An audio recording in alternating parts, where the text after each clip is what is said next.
All right, so if you're a new entrepreneur in Malaysia, listen up.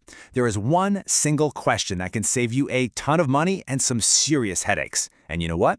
Most people get it wrong. So today, let's crack this puzzle together. So you did it. You went through all the paperwork, you've got your company name, you're officially registered. Awesome. But is that the exact moment the Malaysian tax authorities, LHDN, start the clock on your business? Well, the answer might actually surprise you. Okay, here's the deal. A lot of people, and I mean a lot, think their tax journey kicks off the day they register their company, but that's just a myth.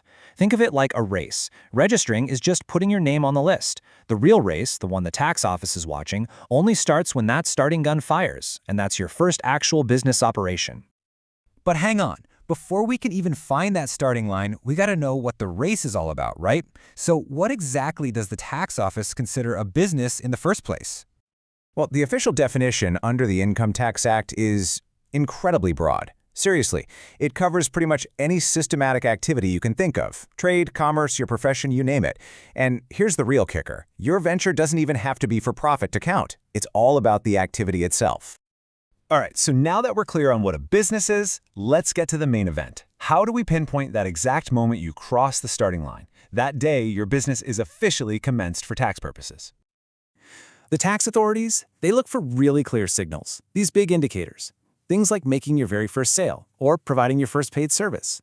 Or maybe it's hiring and paying your first employee. Even just buying the inventory you plan to sell, or renting your official office space. All of these actions shout, hey, we've moved from the planning stage to actually doing business. And this example just makes it crystal clear. Let's look at ABCSDNBH. They incorporated back on January 1st. On March 1st, they bought some equipment. But did the tax clock start then? Nope. It started on March 15th, the moment they made their first sale. That first dollar earned, that's the definitive trigger. So why are we obsessing over this one specific date? I mean, does it really matter that much? Oh, you bet it does. Getting this wrong, or right, has some major financial consequences. Let's break down exactly how this hits your bottom line. First things first, your commencement date officially kicks off what's called your basis period. Just think of it as your company's very first financial year for tax. From this day forward, any income you earn is officially on the tax man's radar. Second, the moment your business has commenced, you are officially on the clock. You're now required by law to let LHDN know that you're up and running, and you've got to get ready to file your first business tax return.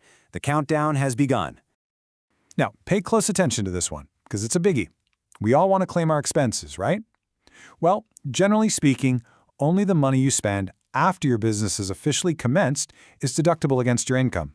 Anything you spend before that, those pre-commencement costs, they fall under some pretty special rules, and you might not be able to claim them all. See why getting this date right is absolutely critical for your wallet? And hey, it's not all scary. Here's some good news. Let's say your business isn't profitable in its first year. That happens. Those losses aren't just gone. Once you've commenced, you can carry those business losses forward to offset profits in future years. And that means smaller tax bills down the road. Okay, I know that was a lot to take in, so let's make it super simple and actionable. Here's a straightforward checklist to make sure you've got all your bases covered and you're staying on the right side of the law. It's really simple.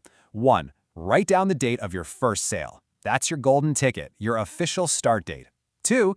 Track your first real business expense. This will help you with your claims. 3. Document when you buy key assets. This is crucial for capital allowances. And finally, keep a record of when you hire staff, because that's undeniable proof that you are officially up and running. So, the next time someone asks when your business started, don't just think about that registration paper.